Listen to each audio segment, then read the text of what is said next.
This is really about being free to create what you want your life to look like. We each are our own hero. And how do we take the challenges that come our way and see those as the birth process of us becoming heroic? Can you meet that judgment that ultimately will surface with neutrality? This is the Wall Street Coach Podcast with Kim Ann Curtin. Aloha, everybody. Just quick mention that this episode with Ellen Rogin, she is giving everybody access to a complimentary copy of her ebook, Great with Money, which is fantastic. I read it over 15, 20 years ago. You'll love it. And I have a free ebook, which you guys have heard me talk about. TraderDiscipline.com is the site you want to go to. And the name of the book is Discipline and Finding Your Edge. I think you'll love it. It's short, sweet, and right to the point. Thank you for watching Wall Street Coach. Enjoy our interview with Ellen Rogin. Aloha, everybody, and welcome back to the Wall Street Coach Podcast with me, Kim Ann Curtin and Lucas Peterson. We're so glad today to have Ellen Rogin. Ellen and I go back, 15, 20 years. It's a long time, Ellen. Ellen is just this incredible, wise. Not only has she been a financial advisor, but she has such a clear understanding about the importance of our relationship to money. Her formal bio, she is a CPA and she also has a CFP, and she's also an abundance activist, which she'll explain more as we speak to her. Her life's work has been educating, counseling, and guiding people to grow their prosperity and to use it as a force for good in their lives and in the world. She is the co-author of the New York Times bestselling book, Picture Your Prosperity, Smart Money Moves to Turn Your Vision into Reality. Ellen consults and speaks across the globe on creating success and abundance, and she's also a TEDx presenter. Her work has been quoted in national publications like the New York Times, Money Magazine, Time, Forbes, Huffington Post, and she was also a financial advisor for over 30 years. Great with Money is another book of Ellen's that I read 15, 20 years ago. I was part of a small group of women who were all working on our money. Ellen was leading us through her book and our own relationship to money. And it's one of the more profound experiences I've had. So I'm so happy to have you here. Welcome, Ellen. Oh my gosh, I'm so excited to be here with you. And thank you for that warm and lovely my introduction, Kim. Well, it's just the truth. It's just the truth. I was just talking to you about how some of the videos that you have on your website talk about how sometimes the financial world can be really good at scaring the hell out of people and making people very afraid of money. Our audience are traders, investors, executives.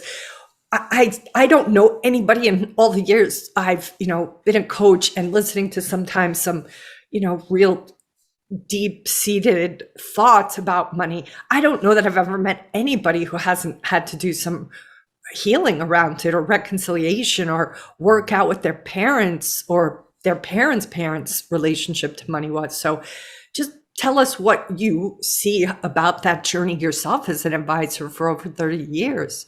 So it was a little less than 30 years, so we just won't make me as old as I sound, but thank you.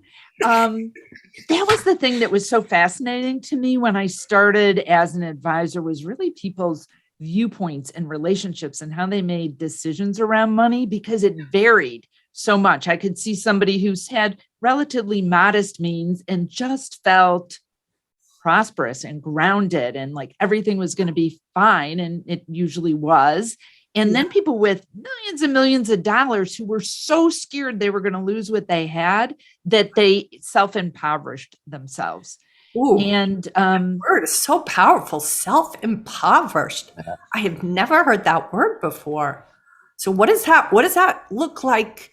Take it further just to understand. Yeah, so you can, I think that people who are growing their money or lower on the income scale think like, oh, if I just had a little bit more money, everything would be fine. And at some level, that's true. Like, right, if you can't pay your rent or feed your kids, then of course. But for most people, that extra money doesn't actually make them, we know it doesn't make them happier, or we can talk a little bit later about what can make them happier when you have more money. But there's this way, as you said, that based on our upbringings and maybe our parents' upbringings, or maybe even your grandparents' upbringings, generationally, it impacts how we view money and this filter that we put around it. And some people put themselves in a situation where they feel poor, or sometimes people use the word scarcity. There's such a focus on fear and worry that it's as if they don't have money. And that's how they make their decisions, through that filter. Yep. But the concept of the self, what was the word? Impoverishment. So when someone is coming from that place of scarcity or fear, what do you see happens by way of their financial, well-being? How do they, is kind of self-fulfilling prophecy a little bit?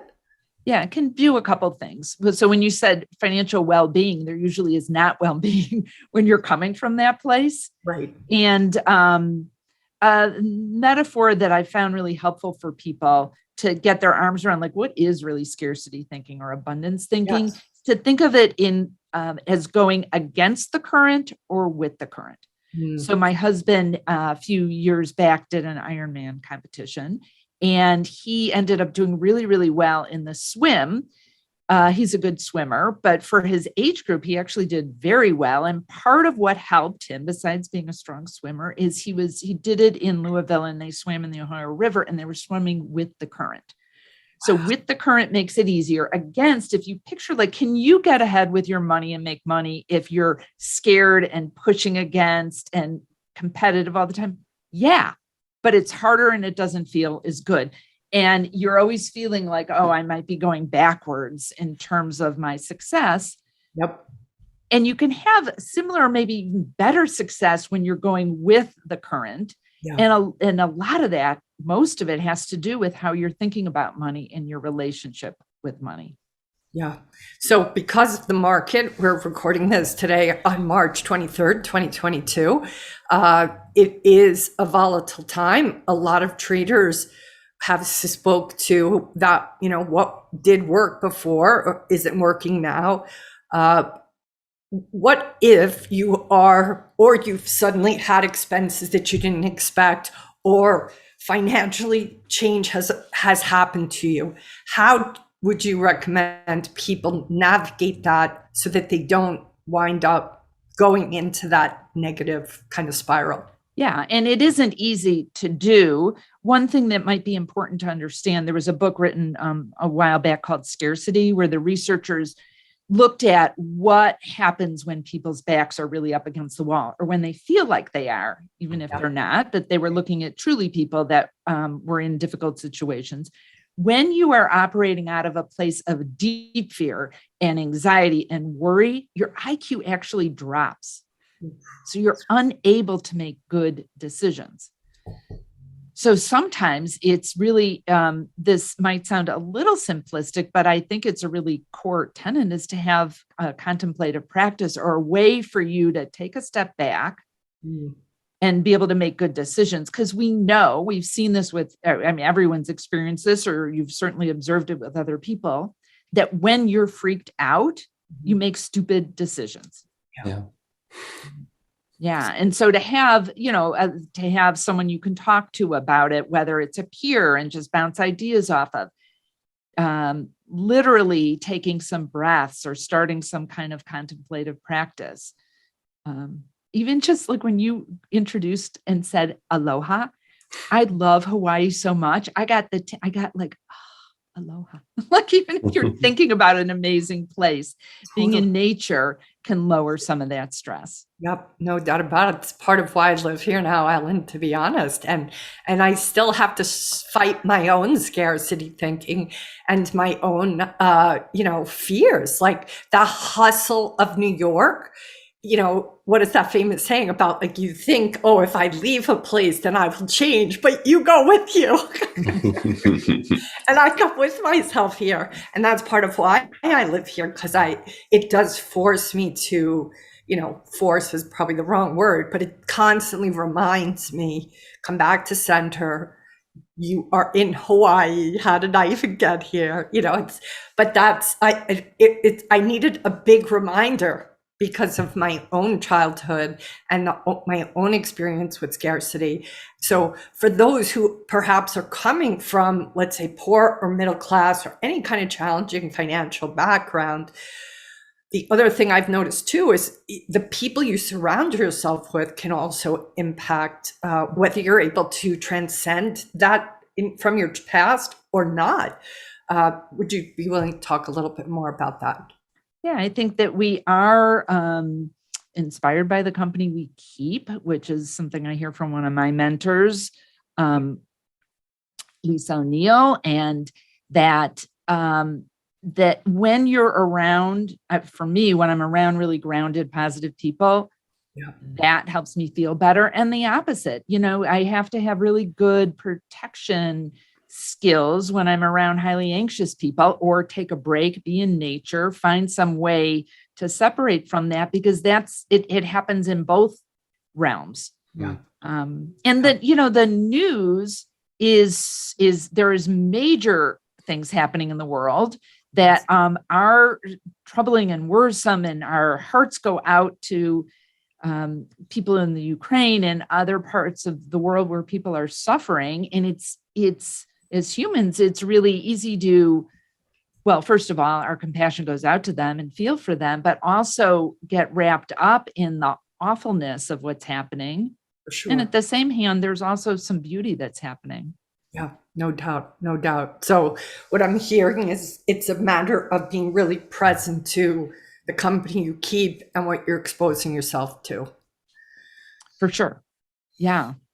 And that's one of the ways to switch from going against the current to with the current. I kind of think of it as this muddy middle, and how do you navigate that? And it's easy if you feel like you're getting stuck in the muck there.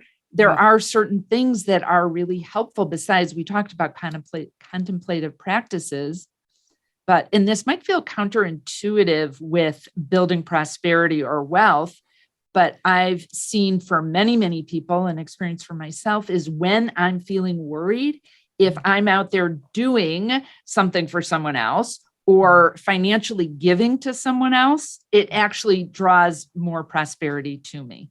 Yeah, it's something in my own experience. When I worked with you, you were teaching me that when I made a donation to a cause that I cared about, that would put me into a state of abundance, into a state of feeling more than enough. And it really works, like even in small ways, like depending on where you're at financially, like it's not that it has to be a big dollar amount, but it's starting to come to this realization that you actually do have extra, you do have surplus, and stepping into that is, it does shift everything. It's like an energy shift instantly. Yeah. And I'm glad you brought up that the dollar donation, because of course there's all sorts of research showing that when people do kind acts for people, it helps your health. Kids that do generative acts, making things better for other people, are more successful when they become adults. Their depression rate is lower. And when you give financially, it kind of loosens the grip that we can have on money. Like this energy of I don't have enough. But it does make us feel better. There's something called I'm forgetting the name. I think it's subjective wealth, but where when you give, there's this mechanism where you're telling your brain, oh, I must be wealthy that I'm able to give. Right. And giving $500 feels the same as getting like a $10,000 raise. Wow. It gives us that buzz and boost. That is so amazing. That is so amazing. I love that. All right, so when did, you've had however many years it's been, a long journey in finance. So just take us through where you kind of I feel there was a shift even over the years, when we first met and are coming back into each other's lives a few years ago. Well, just if you're willing to share with us what for yourself around money you've kind of navigated and has brought you to where you are doing what you're doing now. Yeah. So one of the things I realized when I left my practice is that, and I'm coming to realize even more and more, is that I'm highly intuitive when it comes to money. Mm-hmm. And I can tell a story about how I came to that realization. Yeah.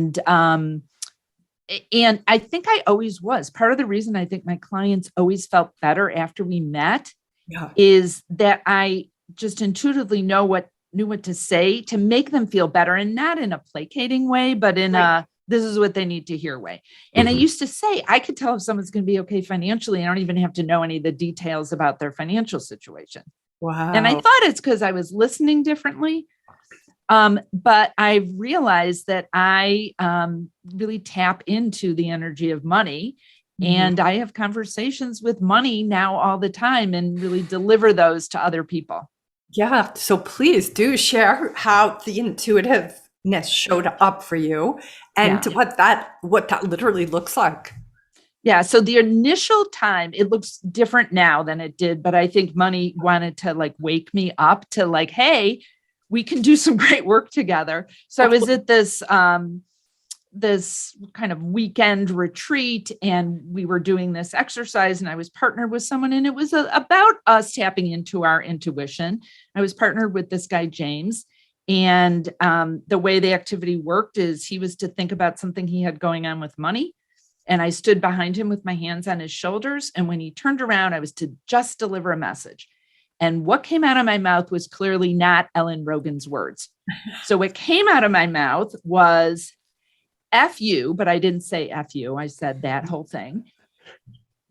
I don't like the way that you are. You think it's not spiritual to have a relationship with me, and I just don't want to hang around you. And I'm like, oh, okay. That woke me up, because I do swear, but not to people I don't know that well, and not at them like that. And he goes, oh, wait a second. And he pulled out from his shirt this pendant someone had given him. And he goes, Ellen, one of my clients gave me this, and it's the patron saint of poverty. And he took it off. And all of a sudden I stood next to him and walked next to him and said, now I want to be with you. And afterwards I was like, whoa, what was that? Yeah. And I saw James a couple of years later. I'm like, can I share this story? He goes, oh my God, yes. And I need you to know, since that evening, everything has changed. I mean, he looked different. He was all professional looking, but not in a weird way. And he said, money's working great. I have clients lined up around the door now. And so then I just started playing with it. I'm like, well, that was really cool. And what I'm finding now is when I'm delivering my call messages from money, they're very affirming for people. I don't swear at people anymore. And it's not shaming, like that. Yeah. It's really, and I found as I've been doing this longer and going back to people, they'll tell me shifts they had. And I don't really understand how they happen, the healing that happens for some people, but it's really fun. And I feel like this and doing the speaking and some of the training I do is really the work that I was meant to do. Yes. And I knew there was something more when I left my practice. I'm just getting more and more clear on what that is. Yes. And I want to say that initial, comment coming through you, what if that's exactly what made him hear it? I feel like if any kind of energy or spirit or source, money or anything else, it needs to get our attention and grab us sometimes by the lapels and say, hey, what the hell, So let's just talk a little bit more about, the concept of spiritual. One person I remember, I think the word was a money monk, the people who are wanting to do good in the world, who have big hearts, who do want to make the world a better place. And I have noticed, even for myself, I definitely addressed this years ago, but who knows, it could still be there in my unconscious. But that sense of, even with some traders, at times I almost think I hear it's like a bit of a glass ceiling, that this is okay, but to go beyond this is potentially putting me at risk because of perhaps how they grew up, thinking that, just you think of the phrases, right? You can't get through the eye of a needle. To have a rich man, what is it? A rich man can't get through the eye of a needle. It's easier to, I don't even know what the phrase is, but it's something that demonizes being rich, having a lot of money. And I'm just curious what you have noticed about that. Like, how do people shift out of old beliefs about money or generational beliefs? Yeah. And there are tons of those things, like it's got to be really hard. I was working with a woman who had a really core belief, like, I cannot be in a relationship and be really successful in my business. Wow. Really? And then, through conversation, sometimes it's just pulling it out, or sometimes it's just realizing, well, are there other people that have really good relationships? Like, you can see examples, right? Or having someone, I don't even remember how we cleared that for her, but the next time I talked to her, she was in this great relationship. Like, I don't know if it had anything to do with me, but I'm going to take a little credit for it. Yeah. Or rich people are awful. Like, that's a big one. They're dishonest. They're mean. And we all have this. I remember saying to somebody, like, oh, there's these people that build this big house in our neighborhood, and, they've got a lot of money, but they're really nice. Yes. Why would that be mutually exclusive? Like, but we have these beliefs. So sometimes, Kim, it's just taking them out and examining them. Like, well, that doesn't make any sense. Right. And I think that's a lot of it. There's all this stuff playing in the background that we don't even realize is the water we're swimming in. Yeah. Yeah. And you spoke a moment ago, I've heard this too, around you have to work hard to make money. So talk a little bit more about that one. Yeah. And so what happens is, if you're worried about not having balance in your life or good relationships, there's this, and if you keep them together, that it has to be really hard work, then you're going to put that invisible ceiling, as you said there. Like, why would I want that? I do value other things. And I don't think it has to be that it has to be hard work, is that swimming against the current. Yeah. And that, what if it was swimming with the current? What if you just loved what you did and it was fun and it didn't feel like work and you had balance? I have sitting on my desk, people who are watching this will see, but for those who are listening, it's an easy button. I'll push it. That was easy. And like, sometimes, like, what if it just was easy? Like, what if that's possible? And I know this sounds like ridiculous, but if I get stuck with something, and this used to happen when I had my team had one when I had my financial advisory practice. And if we were working on something we couldn't figure out, we'd push the easy button. Wow. And somehow we're like, oh, like, here's what we can do. Yeah. Yep. Totally. Yeah. So it's mindset. Lucas, I'm going to pause and let you ask a question or two. No. Yeah. I think that's a great thing. That idea, that easiness, especially for traders, what I see, I think, I don't know what it is. Maybe we can talk about this for a minute, but just, I feel like sometimes we overcomplicate it. And I don't know if that's a human thing or it sounds like it is based on what you just said. What are ways that we can make it easy? Like, when we're bumping into that wall, like, what are ways that we can step back to make it more clear? What have you seen successful? Yeah. So some of it is taking a break, because I think there's this work ethic where it's like, oh, I have to just keep grinding. Like, it's a grind. It's supposed to be work, or it wouldn't be work. And that to really honor that those breaks are actually healthy. Like, I think of some of my most creative ideas when I'm running and listening to some silly podcast. Maybe they're not even silly, but I come up with really interesting ideas like that. And so to honor that those breaks are actually things that can move you ahead. Sometimes you have to slow down to speed up. And yeah, especially if you're feeling kind of stuck on something, And some of it can be a physical somatic thing. Like, what is it feeling like? Is it, one of the ways I describe against the current or with the current is against the current is restrictive.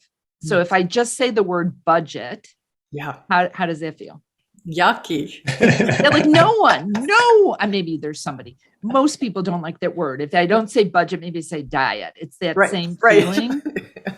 So how can you reframe things a little bit and take a break and look at it a little bit differently?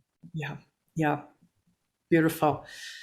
In your book, it's Picture Your Prosperity. Talk about some of the practices you teach in that book. Yeah. So what I think I really appreciate about, this sounds like funny for me appreciating what I wrote in the book with my co-author Lisa, but it's this kind of yin yang. Like, we live in a material world.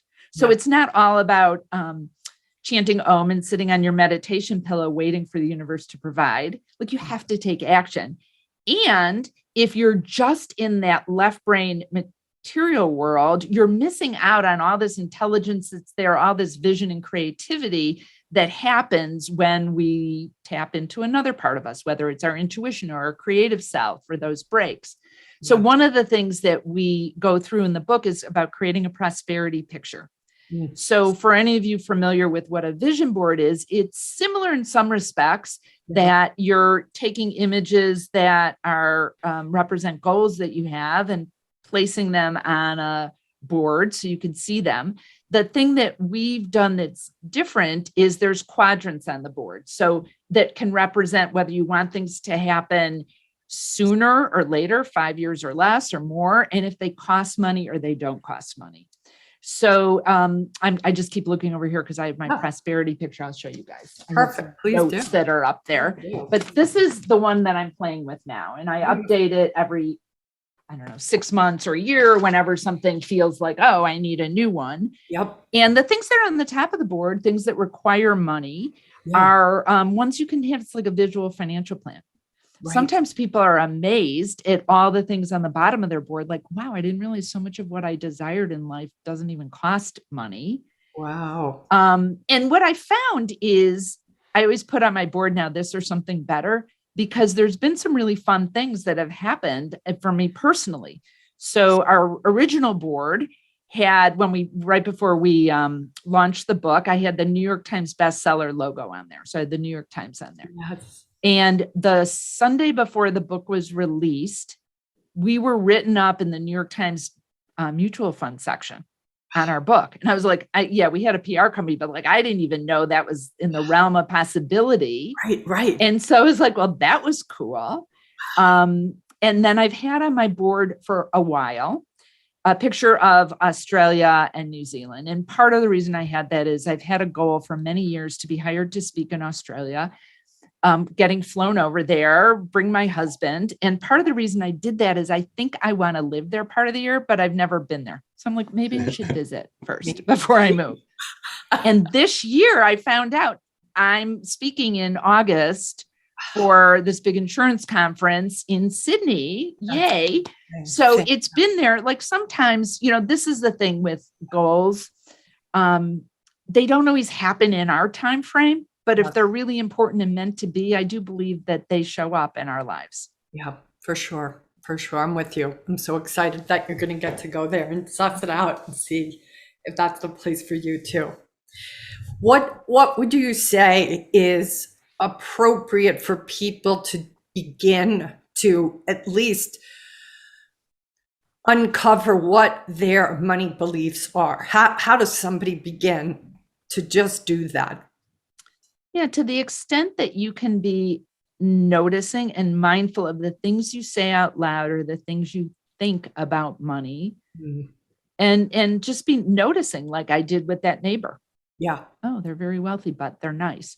And I think that what I found really helpful lately is when I notice a feeling of in my stuff, I get, when I feel anxious, it's in my belly, to notice that, like, what was the thought I had right before I had that feeling?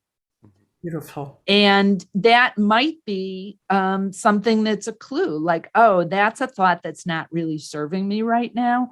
And I think it's important for everyone to just remember, just because you think something doesn't mean it's true.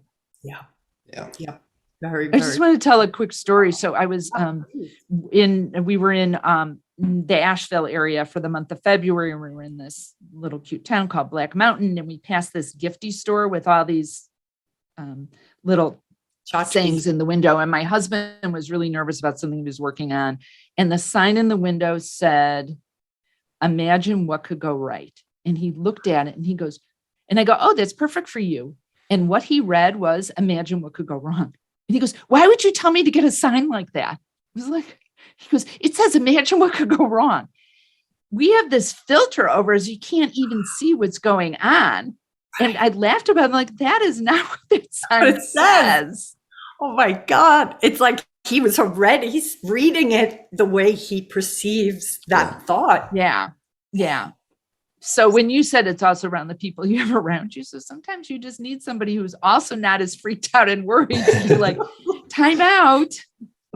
Read the sign again, because it actually says. It actually says. Something completely different. That is such a great story, Ellen. That is a great story. One of the things I love is that even your messages from money, it's like, what's that word? I may pronounce it wrong, but it's anthropomizing, as though it's a person, money itself. And I feel that helps people connect to it differently. Yeah. One of the exercises along the way in your book or another book talks about, like, if you were to have a conversation with money, what would money have to say to you? Like, what does money need from you? What does money want from you? Like, imagine it like an intimate relationship, because it is an intimate relationship. So just a little bit more about that. Yeah. So if people say, okay, so I was running a small workshop, and this woman there was like, "I hate money. I hate money." And I was like, whoa, if you were, and actually she had been in a difficult situation, but then came out of it. I'm like, thinking you should love money. Money like came to your rescue. Yeah. But if you were in a relationship with someone and you constantly were saying, "I hate you," or "I don't trust you're going to be there for me." Yeah. Or how about this? "I just don't want to deal with you. Let somebody else deal with you." Like, how would that work? It wouldn't be a relationship that would work very well. And I think that does help people to think about, first of all, you are in a relationship with money, but if you were to imagine it as a personal relationship, would you guys have a good one? Right. Yeah. And what does somebody do if they realize they don't really have a relationship with it, or they're disconnected to their beliefs? Just begin to start to identify what those beliefs are. Yeah, well, that's one thing. It can be, I love taking people through an exercise of just getting really quiet and peaceful, and having money, imagining money whispering in your ear a message. What would it be? And then just start journaling and, money, what do you want me to know? And invariably people come up with these just beautiful things like, "I am here for you. I have big plans." Whatever that is, because I do think that we all have the ability to tap into that intuition and to have conversations with our money. If you can suspend belief a little bit, if that's outside of your realm of comfort, then maybe you're just journaling, like, what do I need to know? And eventually, sometimes we have to get the junk out, but eventually those positive messages are going to come through for you. So that's one thing someone can do. Yeah, beautiful. That's a great technique to try. With regards to just the concept of comparing, right? We talked earlier just a little bit about that. Definitely happens in the trading community. I think even for traders who are ready to up level, they sometimes will look, let's say a trader who's at a higher level, and compare themselves to them. without a lot of context. Maybe they see a picture on Twitter of a fancy new watch or car or what have you. What is the best way to, I think it's always tricky for me because on one hand, I think it's always good to have goals and to be striving towards developing yourself, developing your trading, always going to the next level. But how does one balance that with this constant comparing themselves? Yeah. How would you advise somebody Yeah, and it can happen with your income. It can happen with material things. It can happen with like what car someone's driving, for sure. One of the things that I think can lower that is when you notice like, oh, I'm feeling bad about myself because I'm not doing as well. I should be. The sense of I should be doing better, I think, is pervasive in lots of industries, certainly with trading, certainly the industry that I do a lot of work in, which is financial services. One of the things I think is helpful is to pause and do a deep dive in thankfulness and gratitude. And I know that might sound a little ushy-gushy to some people, but it is one of the most powerful things you can do. It shifts. So if you can think of, okay, what am I thankful for right now? And it can be, I'm thankful there's a roof over my head. I'm thankful I live where it's not a war zone right now. Or I'm thankful that I'm breathing, that I, am in good health or whatever it is. There's always something we can be thankful for. And research has shown not only is it beautiful for our health, that grateful people actually make more money. And there's been several different studies on this. If you just think logically, like who wants to be around someone who's a jerk and unappreciative? But I think it's a reset from some of that comparison. Yeah. And that is a good, like easy, quick thing to do. So because of what you just spoke to, I'm going to play devil's advocate. And let's say those who are listening to us now are like, well, then how come there's so many selfish pricks out there that have a lot of money? If that's true, why does money like to be around them? Yeah, well, I think it's to look at the whole picture. Would you trade your life for theirs? Maybe, you think, maybe. But it doesn't necessarily mean that they're happy or content, that they have good relationships, that the whole picture, the word prosperity, one of the definitions is success and thriving.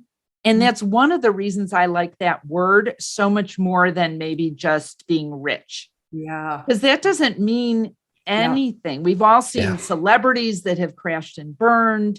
Yep. So I think that, there are people that have tons of money, but once and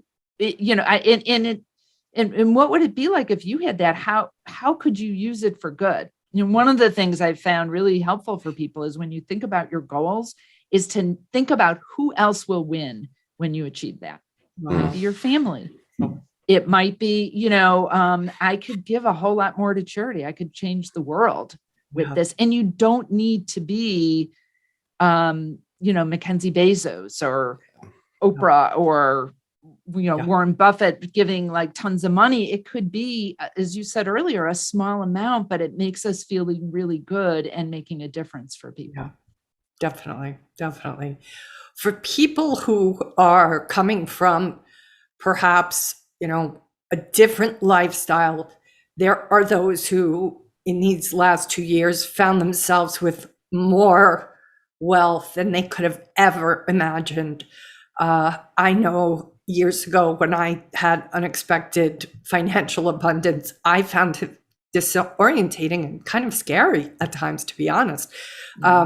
What would you suggest to those people who are maybe they're not even feeling what I'm feeling, but I think that sense of what now and how do I navigate this in the healthiest way? What would you say to them who find themselves, again, lots of money that perhaps they probably worked undoubtedly very hard for it, but it's just different than perhaps. I think it's such a great question to ask because it could easily dissipate. Like people that have won the lottery, this is not the right statistic, but it's something like 90% end up with no money at the end. Right. because they didn't do the inside game to be ready for that. Yeah. There might still be that playing there of, it wasn't that hard, so I don't deserve it. It's supposed to be hard work, and this flew into me. Yes. Or rich people are dishonest. Well, why would I want that? I'm a good person. Right. And so a lot of self-discovery is really important. And whether it's you get an outside advisor to help you really do a plan so that it doesn't go away, or you do internal work around what do I really believe, how can I do some good with this? Because yes, you can buy all this material things, and I don't think that's bad, like beautiful, surround yourself with beauty and things that are important to you, but that doesn't bring happiness, the material parts. I had mentioned earlier that when they found that if people are familiar with this study, that if you make over something like $70,000 or $80,000, a little bit more money doesn't make a material difference for you unless you use it to help other people. Wow. Ooh, interesting. And that does boost your happiness level. Wow. That's really something. Yeah. I think that can happen sometimes, that like, oh, that was easier than I thought it was going to be. And now how do I reconcile with that going forward? Does it, and also perhaps even just with what we're dealing with now with the market, like, was that just a one-off? Perhaps, like, again, all of these are just thoughts that potentially take us down that road of what your husband thought that sign said. Yeah, right. So, and I think this discovery part is so, for you to figure it out for yourself, but to make sure you're doing work on that so that you don't just blow it off, because that will make you feel worse. Than feeling like I didn't deserve it or whatever. And it happens all the time with people that then they don't know how to handle it. So they find ways for it to just disappear. Yeah. Let's talk about working hard for a minute. Traders have to work pretty hard to succeed. And there is also, you talked about that contemplative and that stillness. I caution against overwork. I see a lot of traders overwork.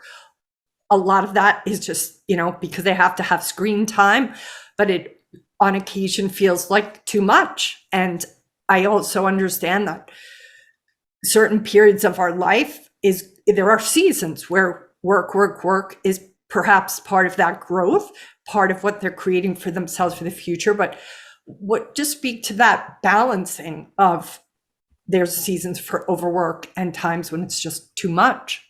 Yeah, I love the way that you say there's seasons, because it does go like this. But I think that a couple things, to really be paying attention to how is it affecting you physically and how is it affecting your relationships? Because it's easy to justify, no, I'm doing this for you, like if you're a family person. Yes. And that balance really does bring your energy back. I remember I have a lot of women that I'm close friends with, that many of them were staying at home with their kids when I was working and working outside the home. They were working, and in parts of it, I really felt, badly about that. I had some like, oh, I wish I could have like that friend group. Later on, I saw there was benefits from what I did, and there was guilt. But one of the things that happened that I then later realized was that when I was with my girlfriends, these are women that I've been friends with, some of them since preschool. Wow. My energy level rose. I was more creative. Wow. Because I spent so little time with friends, I was with networking or work or my family. Right. And so sometimes, like, what is really energizing you? It doesn't mean that it was a bad decision to not have like all that time with them, but to create those things that give you energy. Yeah. Maybe it's your physical activities. I ran a bunch of marathons, even at most busy times.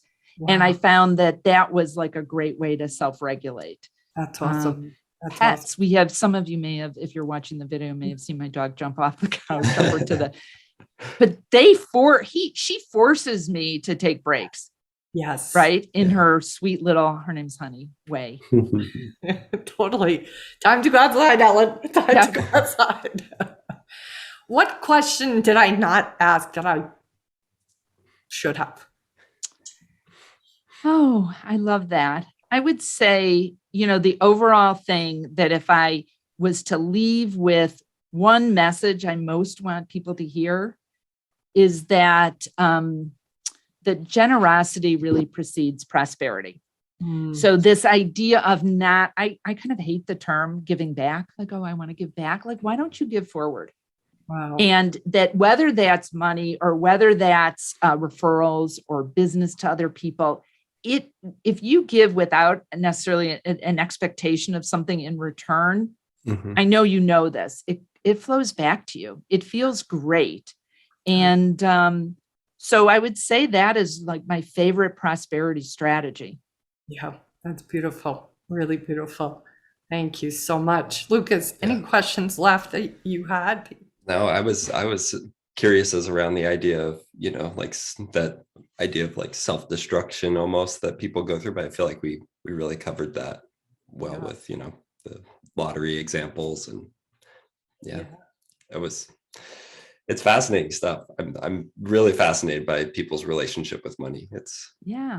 And I don't think it gets enough attention from the industry, but also from individuals. Our focus can be so on the left brain part of like, how do I do this trading strategy? How do I, and some people do a lot of work on their consciousness around it. But I think the beautiful balance happens when they're married. When you're doing the work in the material world, but you're also knowing there's this ethereal world that's at play. Yeah. When did the ethereal world really become pronounced for you? I think it always was. It wasn't the tapping into my intuition, but I became fascinated. Well, when I think back, like my favorite shows growing up were ones where there was like magic or witches. I remember Mary Poppins. I thought, oh, wouldn't that be cool to just have my room clean itself? Or reading the Harry Potter books with our son. Yeah. And I'm still fascinated by that and how our minds can really create that magic. Yes. And when we take that and put it into the world, but it's this unbelievable way to set the stage, practicing how you want a meeting to go. Before we started taping, we talked about what our intention was for this. Yes. And so to visualize that ahead of time is really a powerful strategy. And then you take action. Yes. Yeah. Yes. So even for those who are sitting at their trading desk, I'm always an advocate of like, what is it that you're sitting there for? Are you clear on that intention? So what I'm hearing from you is this can be applied to everything, whether you're a trader, an investor, get clear on what your motive is. And the other side is if it's someone like if you're having a meeting with someone, an important, like what is your intention for them too? And how will it serve them? So yes, maybe your intention is that they hire me and why, like what's the value going to be for them? So that you're looking at both sides. That's that generosity piece of it. And I think people will feel that as well. Maybe the computer screen won't, I don't know. I haven't played in that world. Right. Like if you're in a meeting with somebody, they're getting your energy, even if it's over video, they'll get where if you're just trying to grab something for them, or you really want it to be a win for everybody. Yeah. Contribution to them. Definitely. What do you think?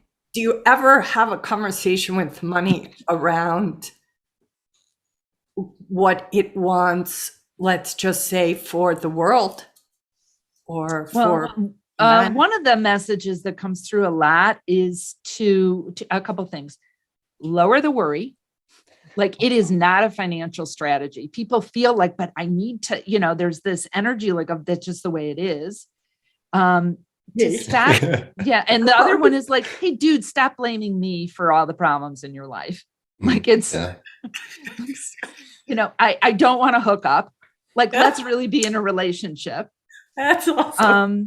And like use it as a force for good. Like that's why, I do believe that that's what money sees, why this is coming through me and other people that are having conversations with money now is like, how do we make the world better? There's plenty of resources out there. They just need to be allocated in ways. And I don't care what that is. Everyone's going to have a different cause, or maybe it's someone in your personal life. Maybe it's a charity. Maybe it's world events that you want to help make better. Yeah. Beautiful. Yeah. Ellen, thank you so much for coming today. This conversation could go on and on because it's so fundamental. And as you said, not nearly spoken about as much as it needs to. So hopefully this gets everybody who's listening to us in the conversation. Please pick up Ellen's books to help you on that journey. Picture Your Prosperity, of course, is the one we talked about today, but Great with Money is really excellent as well. Even though that's much older, I still love it. Thank you. I hope you'll come back on in the future. Oh, it's my honor to be here with you. Thank you. Thank you both for having me. Thank you. Welcome. Thank you for watching the Wall Street Coach podcast. We'll see you guys on the next episode. This is the Wall Street Coach podcast with Kim Ann Curtin. You can download Kim's free ebook, Discipline and Finding Your Edge, at traderdiscipline.com. And learn more about working with Kim and her team at thewallstreetcoach.com. And if you're feeling generous, please leave a rating and review wherever you get your podcasts. Thank you for listening.